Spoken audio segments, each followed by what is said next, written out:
अस्सलाम वालेकुम नाज़रीन, प्रोग्राम बिहाइंड द न्यूज़ सां गॾु आहियां जो मेज़बान मेराज हबीब। हुकूमत अॼु पंहिंजा 3.5 साल मुकमल करे चुकी आहे।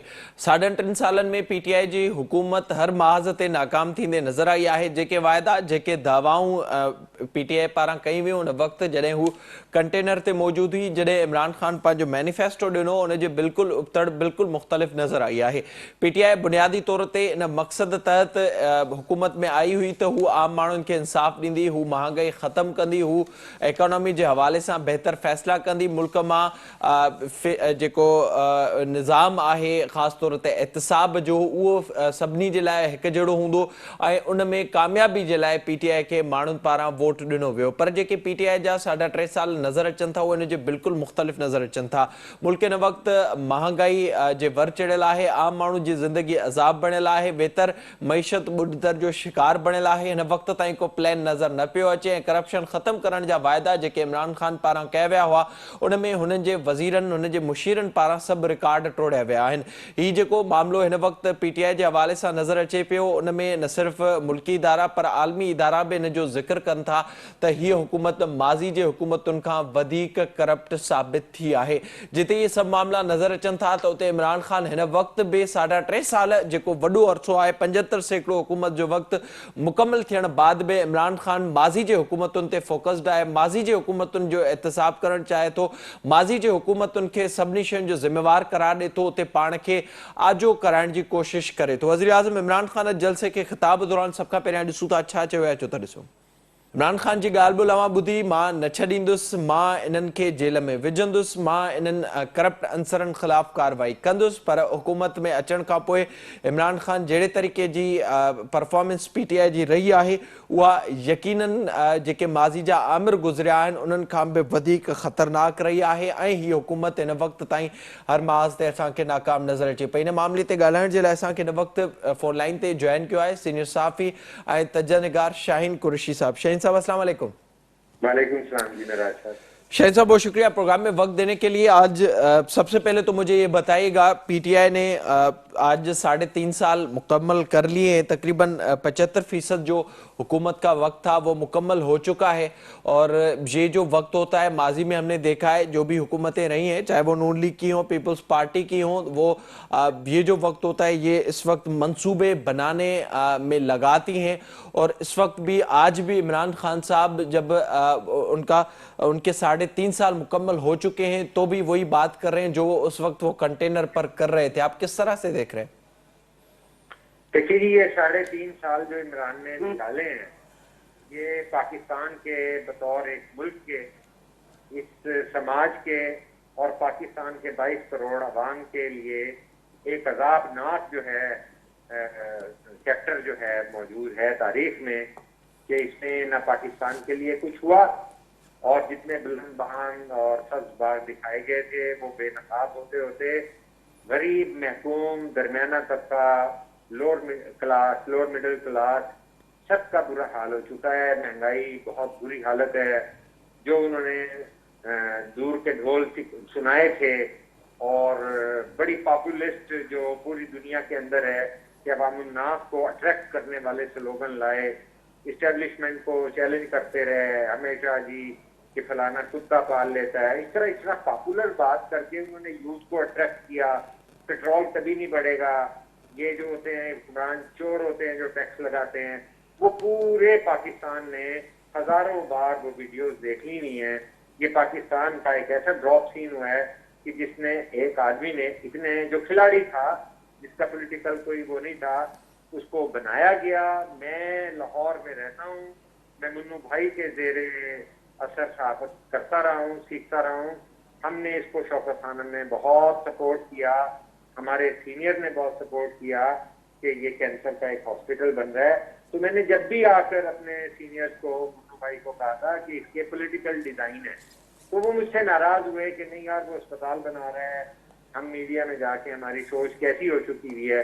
तो मैंने ये बताया कि नहीं, वो कह रहा है कि मेरी तस्वीर लगाएं अखबार में क्राउड के अंदर और मैं पॉपुलर होना चाहता हूँ। तो मैंने कहा वो बार मुन्नू भाई अल्लाह से प्यारे हो गए, लेकिन उन्होंने मेरे से एतराज किया था कि आपका तज्जिया दुरुस्त था कि ये कोई अवामुन्नास के लिए कैंसर अस्पताल बनाने नहीं आए थे मौसूफ, ये सियासी मैदान में आए थे اور اس کے بعد مجھے پتا تھا جب میں ان کے دفتر میں بیٹھتا تھا تو کہا جاتا تھا کہ جن بچوں کو یہ سرٹیفکیٹ دے رہے ہو یہ 10 سال بعد ووٹر بنیں گے، پنیری لگ چکی ہے اور تھرڈ فورس قائم ہوگی۔ جو تھرڈ فورس کا جو انالیسز ہے، جس کا بھی انالیسز ہے، کوئی اس کو باجوہ ڈاکٹرائن کہتا ہے، کوئی کچھ اور کہتا ہے، but at the end of the day یہ ناکام ہوئی ہے۔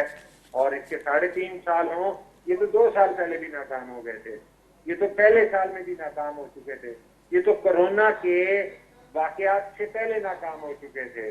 اس لیے کہ یہ آتے ہی جو انہوں نے اسد عمر لگایا، جو ارسطو مشہور تھے کہ وہ اقتصادی تقریریں کرتے تھے قومی اسمبلی میں کہ تیل کی قیمتیں کیا ہوں گی اور کتنا زیادہ ٹیکس لگ رہا ہے، فلانا ہو رہا ہے، ہم یہ کریں گے، ان کی رخصتوں پہ بھیج دیا گیا۔ تو پتہ چل گیا کہ ان کی حکمرانی کیا ہے اور ان کا مین کھلاڑی آؤٹ ہو گیا۔ اس کے بعد عمران خان چلتے چلتے ان میں نہ ٹالرنس ہے، کبھی میڈیا سے الجھتے ہیں، کبھی عدلیہ سے الجھتے ہیں، انہوں نے قومی اتحاد ختم کر دیا، پولیٹیکل جو ہے انگیجمنٹ نہیں کی کہ اس ملک کے مشکل اقتصادی حالات میں بلا شبہ پچھلی حکومتوں کے قرضے اور پاکستان کی تاریخ کے قرضے بھی آنے والی حکومتوں نے کرنے ہوتے ہیں، لیکن پرابلم یہ ہوتا ہے کہ جو سیاستدان ہوتے ہیں وہ اس پہ مل کر انگیج کر کے دیگر پارٹیوں کو کچھ نہ کچھ چیزوں پہ کنسنسس کرتے ہیں۔ پر شاہین صاحب مجھے یہ بتائیے گا، ظاہر ہے آپ نے تفصیلاً صورتحال ناظرین کے سامنے رکھی، اگر پی ٹی آئی کے حوالے سے دیکھا جائے اور جس طرح سے خان صاحب جسے آپ نے ذکر کیا کینسر اسپتال سے پھر وہ کنٹینر کا ہم نے پورا ایک دور دیکھا، اس کے بعد الیکشن مینیفیسٹو دیکھا اور اب تک ہم وہی چیز ریپیٹ ہوتے ہوئے دیکھ رہے ہیں، آپ کو کیا نظر آ رہا ہے؟ کیا یہ جو وقت گزر چکا ہے اور جس طرح کا عمران خان صاحب کا اسٹانس تھا اسٹیبلشمنٹ کے حوالے سے بھی،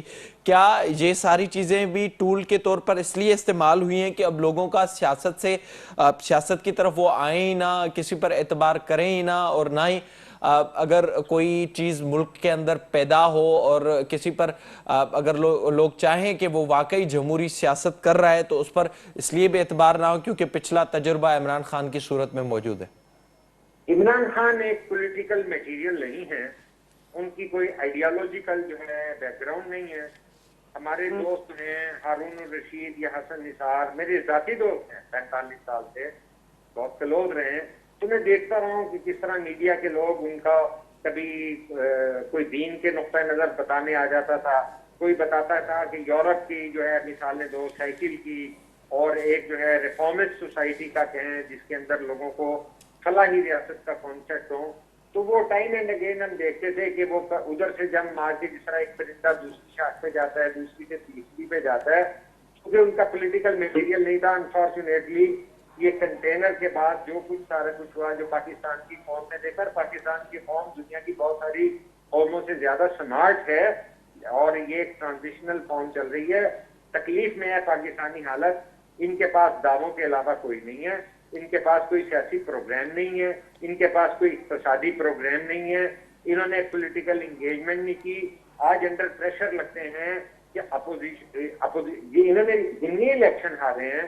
انہوں نے بلدیاتی الیکشن ہارے ہیں، تو ان کو نظر آ رہا ہے ان کے اندر جو ہے بغاوت ہوتی ہے۔ ماں نور عالم کھڑے ہو کے جب پاکستان کی قومی اسمبلی میں تقریر کرتے ہیں تو عمران خان کو پتہ چل رہا ہے کہ میں نے جو ہے سب سے شاہین صاحب پر ظاہر ہے ساری چیزیں ہونے کے باوجود عمران خان صاحب اس وقت بھی موجود ہیں، جیسے میں نے ذکر کیا 3.5 سال انہوں نے مکمل کیے ہیں، یہ اس وقت لگ رہا ہے کہ شاید وہ پہلے وزیر اعظم بھی ہوں جو 5 سال پورے کریں، طاقتور اپوزیشن ہوتے ہوئے بھی اسی خان صاحب کا کچھ نہیں بگاڑ سکی، ہم نے دیکھا ہے جو پورا عرصہ رہا ہے اور جس طرح کی کوششیں ہوئی ہیں۔ میرا صاحب میں ایک بات کی اجازت دیں، میں یہ بتاؤں کہ 3.5 سال بعد تو یہاں تبدیلی آتی ہے، لیکن وہ تبدیلی باہر سے آتی ہے، چاہے عدالتوں کے ذریعے آتی ہے، چاہے ادروائز آتی رہی ہے۔ 3.5 سال کے بعد اس سوسائٹی میں پھر ہلجل شروع ہے، ان کے اتحادی جو ہیں انہیں ڈکٹیٹ کر رہے ہیں۔ مجھے یہ بتائیے کہ ایک وزیر اعظم کو ڈیلیوری کرنی چاہیے تھی کہ آج جلسے عام سے خطاب کرنا چاہیے، آج بھی ان کے وزیروں کے احسان خابر صاحب کا بیان تھا کہ ہم سب سے بڑا کراؤڈ لے آتے ہیں۔ بھئی بات یہ ہے کہ پہلے جو ہے جنرل پاشا یہ ارینج کرتے تھے، آج آپ جو ہے ضلع انتظامیہ کو انوالو کر کے پورے پنجاب میں اور کے پی سے لا کے اگر آپ پاور شو کر رہے ہیں تو उससे लोगों की भूख दूर नहीं होगी, उससे लोगों की महंगाई दूर नहीं होगी, लोगों का दुख कम नहीं होगा। तो ये सारी हाथ पैर मार रहे हैं, मीडिया को ये अनॉय कर चुके हैं। देखिए, एक जज ने एक फैसला दिया है 2 दिन पहले, उसके बारे में उसी तरह खड़े हो गए जिस तरह जस्टिस काजी फायद ईसा के बारे में खड़े हो गए। तो ये इनके बारे में जो एक बात तय है, ये मीडिया के ऊपर नजला गिराते हैं, मीडिया को ब्लेम करते हैं, डिलीवर खुद नहीं कर सके, ना ये कर पाएंगे, बिकॉज इन्हें इंगेज करना नहीं आता। इनके अंदर इंतकामी जज्बा है। मैं जाती तौर पे जानता हूँ कि ये मोहसिन बेग भी उनके जाती दोस्त थे। पूरे पाकिस्तान के लोगों ने देख लिया कि जहाजों में किस तरह फिरते थे। आप और मैं या पाकिस्तान का कोई एडिटर तो जहाज में नहीं नजर आता था, मोहसिन बेग बैठे होते थे, जो उससे पहले जनरल मुशर्रफ के साथ बैठे होते थे। तो आज उनके साथ जो है, जो कुछ हो रहा है, वो कौन देख रही है। मैं उस पर आपके चैनल के लिए कुछ इंक्वायरी नहीं पैदा करना चाहता, क्योंकि मैं समझता हूँ कि आपका चैनल जो है अवामुन नास के लिए साबित कर रहा है। लेकिन ये मुझे कोई उम्मीद का पहलू नहीं नजर आता कि इमरान खान कोई पॉलिटिकल मटेरियल है, किसी बुनियाद पर ये कोई इक्तिसादी प्लान दे देंगे। आज भी ये अपोजिशन रहनुमाओं की तरह ये होना चाहिए, ये नहीं होना चाहिए। आपने दुरुस्त सर कहा है अपने इंट्रो में सर कि सर साढ़े सर तीन बिल्कुल साल बिल्कुल तो बिल्कुल आप ठीक कह रहे हैं शहीन साहब। पर आप जो बुनियादी तौर पर इस वक्त अगर सूरत हाल को देखा जाए, जिस तरह मैंने कहा, जो मुआशी तौर पर जो सूरत हाल है और उसमें जिस तरह से अवाम पर इस वक्त बोझ पड़ रहा है, मुसलसल पेट्रोल महंगा हो गया और लोगों की जो जिंदगी अजीरन हुई है, हम गुज़िश्ता कुछ अरसे से देख रहे हैं, वो सबके सामने है। दूसरी तरफ अपोजिशन के नारे, उनके दावे भी हमें नजर आ रहे हैं। बिलावल साहब भी 27 फरवरी को निकल रहे हैं, सिंध हुकूमत यहाँ पर मुसलसल इसकी कैंपेन कर रही है। फिर पीडीएम ने निकलना है, उस मामले पर भी ये खबरें आ रही हैं कि अब शायद वो चीज़ें मेच्योर नहीं है इतनी जितनी कुछ दिन पहले तक लग रही थी। तो ज़ाहिर है फिर ये आसानी से लग रहा है कि शायद इमरान खान साहब अपना वक्त पूरा कर लेंगे। दूसरी ये बात मुझे ये भी बताइएगा, क्या आपको लगता है वाकई खान साहब आगे चलकर अगर कोई सियासत उनकी होगी, आने वाले इलेक्शन में एस्टेब्लिशमेंट उनका साथ नहीं देती, तो कोई उनका असर भी होगा, कोई कुछ वो सीटें निकाल भी सकेंगे उस वक्त? मैं देखिए कि 5 साल के बारे में मैं राज साहब जरूर एक राय देना चाहता हूँ कि इनके 5 साल निकालने की जो बुनियादी वजह है वो ये है कि पाकिस्तान पीपल्स पार्टी का एक नजरियाती फैसला है कि वो टेन्योर पूरा करने के ऊपर सपोर्ट करती है। उसका सबसे बड़ा सबूत यह है कि जब इमरान खान धरना दे के नवाज शरीफ के बारे में बैठे हुए थे 2014 में, तो उन्होंने नवाज शरीफ का साथ नहीं दिया, इमरान खान का साथ नहीं दिया, वरना नवाज शरीफ की हुकूमत चली जाती।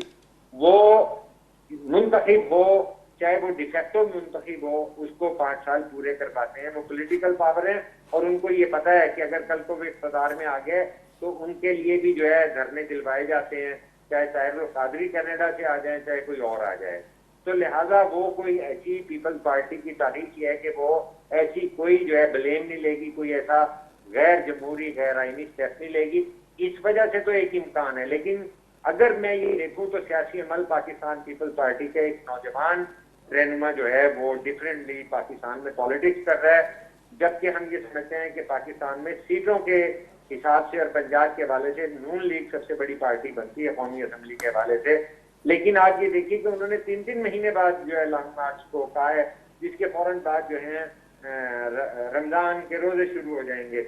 लेकिन ये जो पीपल्स पार्टी की एक सियासी अमल है, ये जरूर अपने कोई ना कोई असरात करेगी, कोई ना कोई असरात छोड़ेगी कि भाई ये मुमकिन है कि इन हाउस तब्दीली आ जाए। लेकिन अगर इन हाउस तब्दीली भी नहीं आती तो ये बेनकाब करना जरूरी है कि ये जो इलेक्टेबल्स होते हैं या ये लिसानी बुनियाद पर जो 5-7 सीटें लेने वाले हैं या साफ लीग जैसी जमातें जो एक पॉलिटिकल पार्टी को सियासी अमल करने नहीं देती। क्योंकि देखिए जब एमकेएम पीपल्स पार्टी की लाई थी तो इतने पेट्रोल की प्राइस नहीं बढ़ती थी तो वो उसको अलहदगी का धमकी दे देते थे। लेकिन आज वही जो है एमकेएम उसके साथ एक ही ज़ाहिर है है। सर वो फिर जब मामलात ऊपर से हों तो ज़ाहिर है फिर वो जमातें उस तरह के फैसले करते हुए हमें नज़र आती हैं। बहुत शुक्रिया आपका शाहीन साहब, thank you so much for joining. ज़ाहिर जेका हिन वक्त सूरत हाल नज़र अचे पई, PTI हुकूमत 3 साल मुकम्मल करे वरिता आहिनि ऐं उन बावजूद परफॉर्मेंस जे हवाले सां का बेहतरी नज़र न पई अचे। PTI हुकूमत जे हिन अरसे दौरान मुल्क अंदर महांगाई तारीख़ी तौर ते वधी आहे। जेके आलमी रिकॉर्ड आहिनि करप्शन जा उहे बि हिन हुकूमत टोड़िया आहिनि। माज़ी जे सभिनी हुकूमतुनि जा रिकॉर्ड हिन हुकूमत टोड़िया आहिनि। आम माण्हू जी ज़िंदगी हिन वक्त बि अज़ाब बणियल आहे। उन बावजूद बि हिन वक्त जेको मुल्क जो वज़ीर आज़म आहे, जंहिंखे डिलीवर करणु घुरिजे, जंहिंखे डेवलपमेंट ॾांहुं वञणु घुरिजे, जंहिंखे नवां नवां मनसूबा ॾियणु घुरिजनि, जंहिंखे आम माण्हू जो सोचणु घुरिजे त कहिड़े तरीक़े सां उन्हनि जी ज़िंदगी में बहितरी अची सघे थी, हिन वक्त बि कंटेनर वारी ॿोली ॻाल्हाए रहियो आहे। ऐं अपोज़िशन ख़ासि तौर ते नून लीग जे हवाले सां अॼु जेको वज़ीर आज़म इमरान ख़ान जलसे में ॻाल्हाए उहो अॼु साम्हूं रखियोसीं। पाण प्रोग्राम में वधीक ज़िक्र कंदासीं। हिते वक़्तु थियो आहे हिकु ब्रेक जो, असां सां गॾु।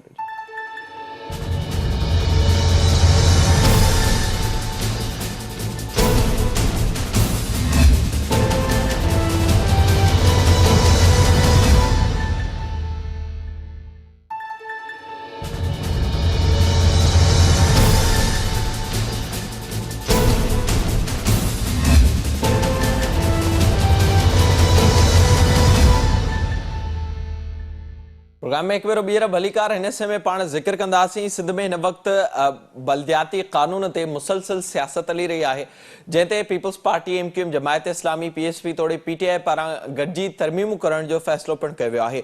सूबाई हुकूमत पारां जमायत इस्लामी तोड़े PSP सां इन मामले ते ॻुझा मुआहिदा कया विया आहिनि, जंहिं बाबति हुकुमरान जमात ऐं मुख़ालिफ़ धुर जे पार्टियुनि पारां गॾिजी बल्दियाती कानून में तरमीमूं पिणु कयूं वियूं आहिनि, जिन जी कुझु ॾींहं बाद मंज़ूरी वठण जो बि इम्कान ज़ाहिर कयो पियो वञे।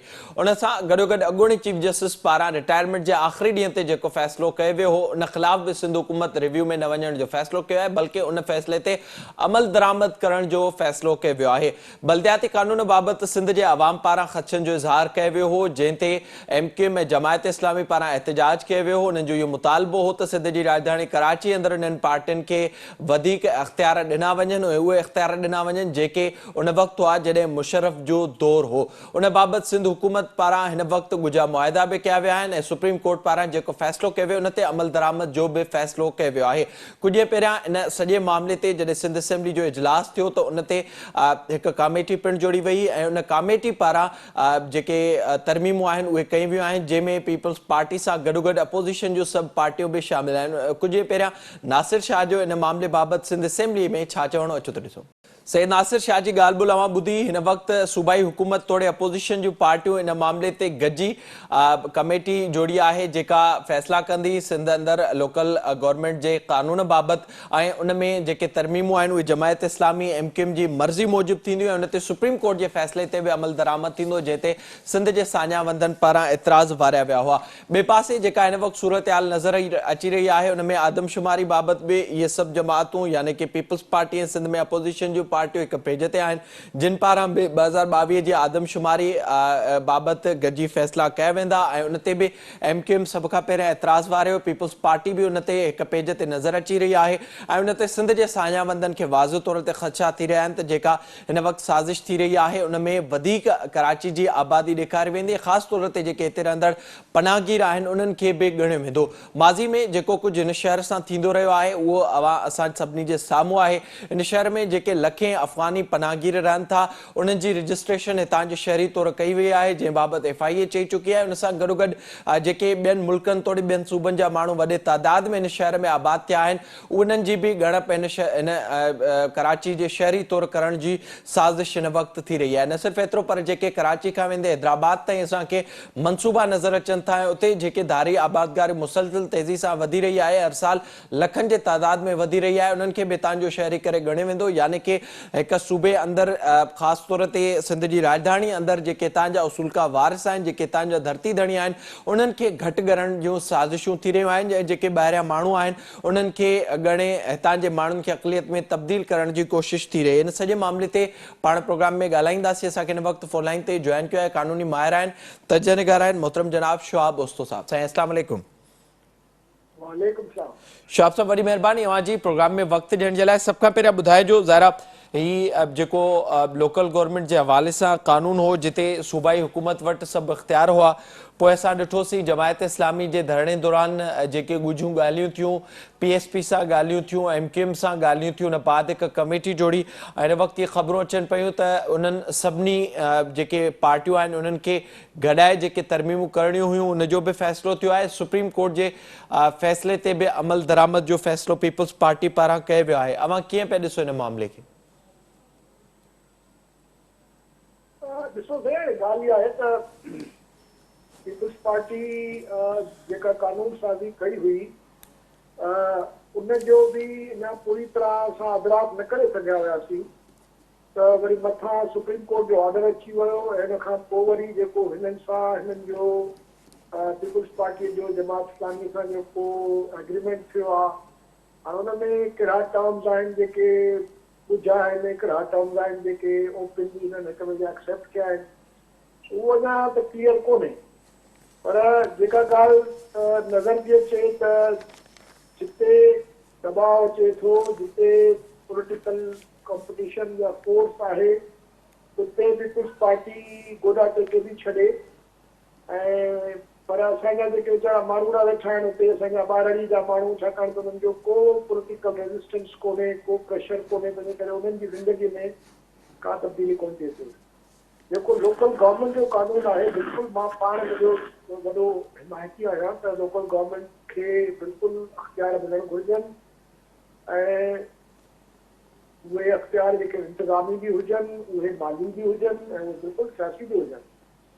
पर सुवाल इहो थो पैदा थिए त उन्हनि अख़्तियारनि जो जेको इस्तेमालु आहे उहो कहिड़े मक़सद तां थो थिए, उन सां छा सॼे सिंध जे माण्हुनि खे फ़ाइदो थिए थो या मख़सूस जेके दहशतगर्द पार्टियूं रहियूं आहिनि माज़ीअ में, जिन लोकल गवर्नमेंट जे ज़रिए माण्हुनि खे जेको आहे सो आम ग़रीब माण्हू जेको हुयो कराची जो शहरी, हुनखे टारगेट कयो ऐं जेके इहे ॿोरी बंदि लाश मिलंदा हुया, उनमें जेके किलर्स हूंदा हुया उहे घणे भाङे इहे वाटर बोर्ड जा ऐं KMC जा मुलाज़िम जा हुया। तो असांखे बसि इहो ई ख़तरो आहे, इहो ई ख़ौफ़ आहे त अहिड़े क़िस्म जो को वरी निज़ाम न जुड़िजे जंहिंमें हे छुड़वागीअ जा वरी नवां रिकॉर्ड क़ाइमु कनि ऐं वरी दहशतगर्दी शुरू थी वञे, छाकाणि त हिन वक़्त ताईं त जिन हिननि खे पैदा कयो हुयो उन्हनि हिननि खे चिथियो हुयो, उन्हनि जे अॻियां त हे ज़ाहिरा अॼु बि चिथियल आहिनि।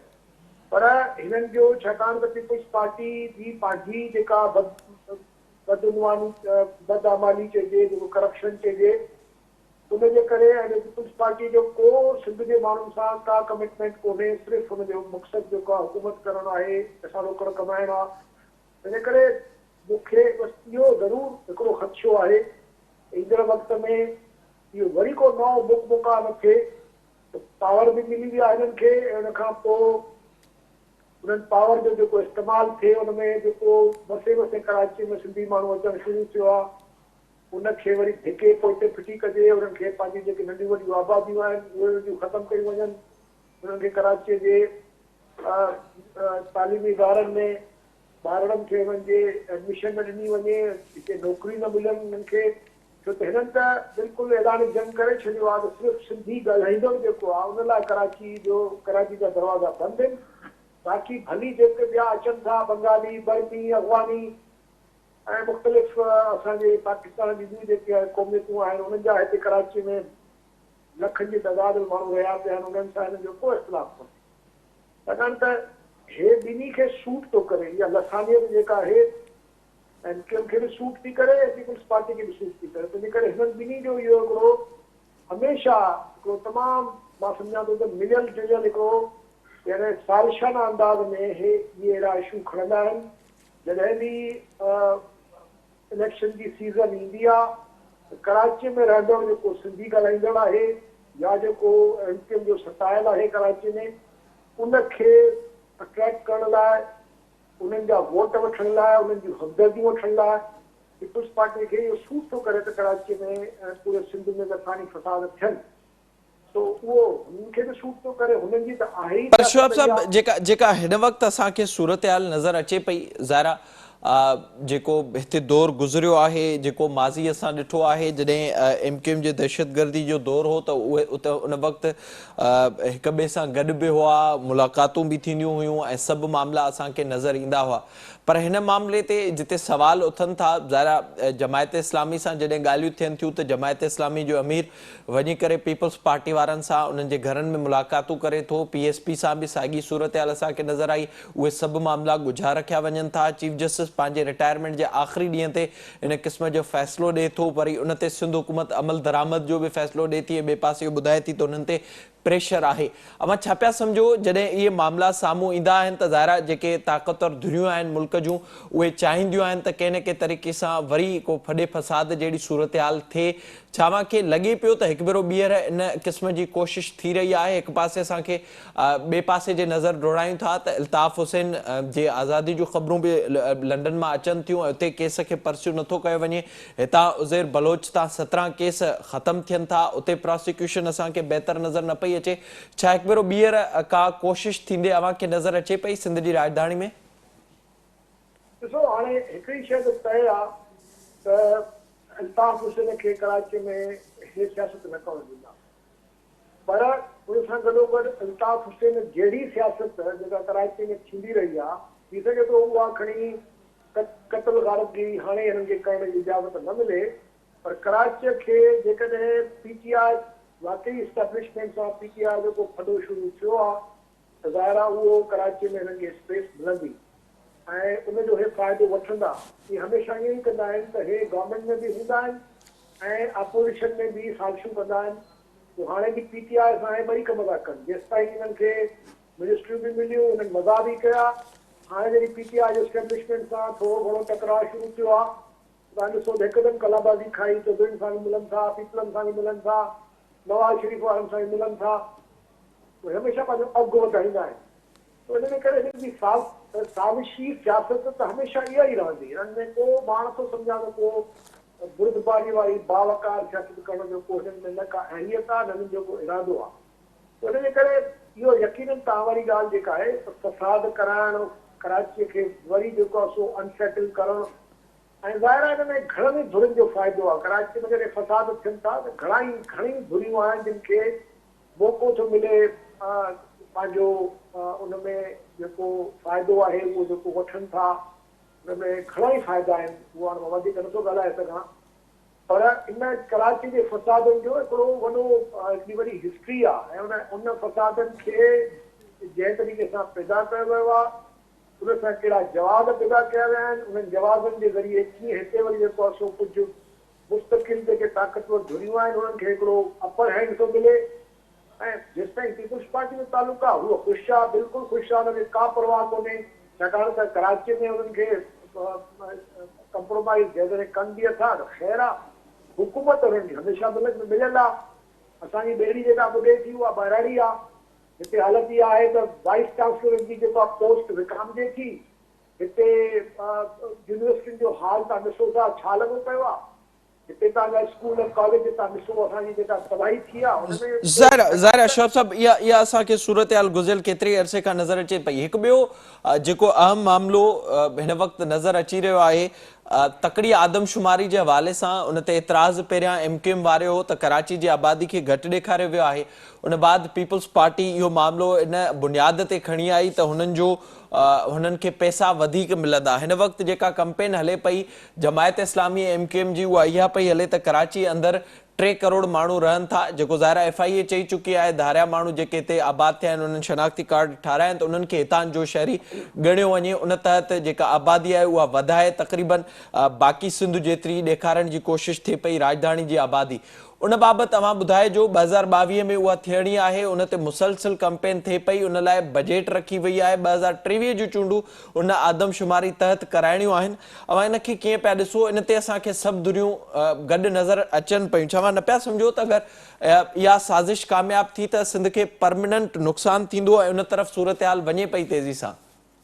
ॾिसो, हिकिड़ी ॻाल्हि तव्हांखे चवां त हिननि खे ॻाल्हि शायदि इहा सम्झ में नथी अचे। जेकॾहिं कराची जी आबादी वधंदी त उहा आबादी उर्दू स्पीकिंग जी न वधंदी, उहा वधंदी पश्तो स्पीकिंग जी, हिंदको स्पीकिंग जी, ॿिया जेके मुख़्तलिफ़ जेके धुरियूं आहिनि जिन सां हे माज़ीअ में विढ़ंदा रहिया आहिनि। सिंधी स्पीकिंग तमामु वॾी तइदाद आहे कराची में। हिननि खे ख़बर पइजी वेंदी त हे हिननि जो मुस्तक़िल हे पंहिंजो हिन जी जेका मेजॉरिटी हाणे जेको तो तासुर आहे त MQM सम्झे थी त असांजी मेजॉरिटी आहे, इहा मेजॉरिटी तव्हां ॾिसंदव जेकॾहिं सही माना में हिते आदमशुमारी थिए थी त पोइ हे 40% खां वधीक बि न हूंदा।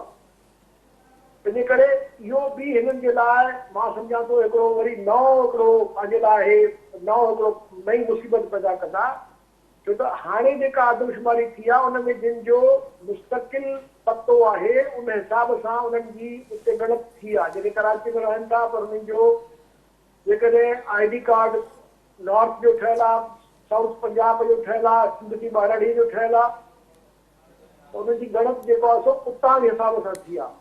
तंहिंजे करे कराची में जेको पठान रहण पियो आहे ऐं जेको सराइकी आहे या जेकी ॿिया मुख़्तलिफ़ क़िस्म जूं बलोच आहे, बलोच त ख़ैर लोकल काफ़ी आहे, पर जेके बि ॿाहिरों जा कराची में रहिया आहिनि ऐं उन्हनि जा मुस्तक़िल जेको पतो आहे उहो कराची जो न आहे, त उन्हनि खे कराची में उन्हनि न ॻणियो आहे। ऐं असां बि सम्झूं था त इहो बहितर आहे, पर जेकॾहिं हे घणो हिन ते ज़ोर ॾींदा त न कराची में जेको रहे थो उनखे कराची जो सम्झो वञे न, पोइ त हिननि जी त ॿेड़ी ॿुॾी वेंदी, MQM जी बि पोइ तबाही थींदी। छाकाणि त पोइ इहे जेके बि वोटर आहिनि इहे त पोइ बिल्कुलु हिकिड़ी डेमोग्राफी चेंज थी वेंदी। छाकाणि त ॾिठो वञे त जेको कराची जो जेको बाशिंदो आहे, जेको मुस्तक़िल सेटलर आहे कराचीअ जो, जेको कराची में पैदा थियो आहे, उनजे घर जी ख़ानदान जी जेका तइदाद आहे उहा एतिरी घणी कोन्हे, वधि में वधि 4 या 5 भाती। ॿिए तरफ़ जेके ॿियूं ॿियनि क़ौमियतुनि जा जेके आहिनि फैमिली जा जेके साइज़ आहे उहा त 6.5 या 7 आहे घटि में घटि। ऐं ॿियो त उहे अचनि पिया अञा, हे त जेके आहिनि सो आहिनि, बल्कि हितां हिननि जा वञनि था ॿाहिरि अमरीका ऐं मुख़्तलिफ़ ॿियनि मुल्कनि में, उहो त सिधा कराची में था अचनि। कराची में 5 खां 6 लख माण्हू हर साल थो अचे। त हे त जेकॾहिं इहा सूरत आहे, हिकु दफ़ो हिननि इहा पाण ई इहो जेकॾहिं हिननि दस्तूर विझी छॾियो, हिन ते हिननि की कैंपेन हलाई त भई जेको कराची में रहे थो उहो कराची जो आहे, त पोइ त हिननि जो अल्टीमेटली त मुस्तक़बिल ॾाढो ख़राबु आहे।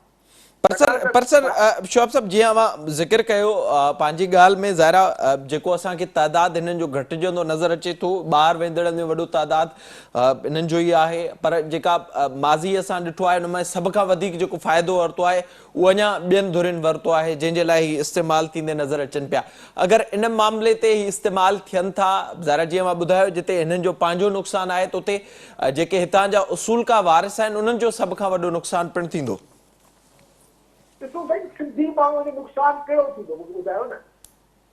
असां कराची में जेकॾहिं आहियूं त असां कराची में ॻणिबासीं, असांजो कराची में बि ज़ाहिर आहे त कॉन्सिक्वेंसी असांखे मिलंदी। ॿुधायो सिंधी कराची में जाम आहे, अहिड़ी सिंधी स्पीकिंग, सिंधी त मां हुननि खे बि चवंदो आहियां, असांजा उहो बि ॿाहिरि आहिनि, उर्दू स्पीकिंग में असांजो भाउ आहे उहो बि सिंधी आहे, पर जेके MQM जी जेका सोच आहे उन हिसाब सां मां ॻाल्हायां त कराची में इहो आहे त जेकॾहिं हे सम्झनि था त कराचीअ खे जेकॾहिं सीटियूं वधीक मिलंदियूं त उहा असांजी हक़ हुकुमरानी ख़तमु थी वेंदी, इहा बिल्कुलु ग़लति आहे। हिननि ते को बि ट्रस्ट करण लाइ तयारु कोन्हे, को बि ट्रस्ट करण लाइ तयारु, हिन सां को बि हुकूमत ठाहिण लाइ तयारु कोन्हे। हिननि जी जेका इख़लाक़ी जेको हिननि जो देवाल पियो निकिरी चुको आहे, हिननि जेको यानी जंहिं हद ते हिननि इंसाननि खे हिते असांजे शहरनि खे हिननि मारियो आहे, जेका हिननि दहशतगर्दी कई आहे उहो तारीख़ में लिखबी। तंहिंजे करे मां नथो सम्झां हिननि खे कोई फ़ाइदो जेकॾहिं थियो बि त जेके ॿाहिरों आया आहिनि कराची में उन्हनि खे थींदो। ज़ाहिरी तौर ते बिल्कुलु इन तरह जी सूरत हाल असांखे नज़र अची रही आहे। वॾी महिरबानी अवां जी। शुआब उस्तो साहब असां सां गॾु मौजूदु आहे। प्रोग्राम जो वक़्तु पंहिंजी पुॼाणी ते पहुचे थो। ज़ाहिरा जेका हिन वक़्तु सूरत हाल असांखे नज़र अचे थी सिंध जी राजधानी कराची में, जेके हिते कोशिशूं थियनि थियूं उन ख़िलाफ़ सिंध जे सान्यावंदनि खे पंहिंजो किरदारु अदा करण जी ज़रूरत आहे। इन सां प्रोग्राम जो वक़्तु पंहिंजी पुॼाणी ते पहुतो। पंहिंजे मेज़बान मेराज बि ॾींदा इजाज़त। अलावाई।